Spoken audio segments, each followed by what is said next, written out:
কথা আছে অর্থের সুখ নাকি সন্তান হারানোর শোকের থেকেও বেশি। প্রত্যেক বছরই আমাদের দেশে এরকম দৃশ্য দুই একবার হলেও দেখা যায়। চোখের সামনে পুড়ে যাচ্ছে সমস্ত স্বপ্ন, তবে ফিরানোর সাধ্য নেই। চোখ বেয়ে শুধু অশ্রুই ঝরছে আর ছটফট করছে দেহ।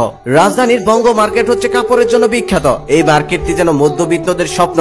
তবে এবারের নির্মম গল্পটা যেন সত্যি অন্যরকম ও ভিন্ন। কারণ সামনে ঈদ সামনা করে সমস্ত দোকানদাররা তাদের দোকান ভর্তি করে মাল রিজার্ভ করে রাখেন। কেউ ব্যাংক লোন নিয়ে, কেউ ধার নিয়ে, আবার কেউ বা তার সমস্ত জমানো টাকাকে ইনভেস্ট করে শুধুমাত্র ঈদের জন্য। কারণ স্বপ্ন একটাই, ঈদে প্রচুর বেচা বিক্রি হবে, তারপর সমস্ত লোন ঋণ শোধ করে দিয়েও নিজের পকেটে কিছু টাকা থাকবে। এই স্বপ্ন নিয়েই তারা বিজনেস করে যাচ্ছে।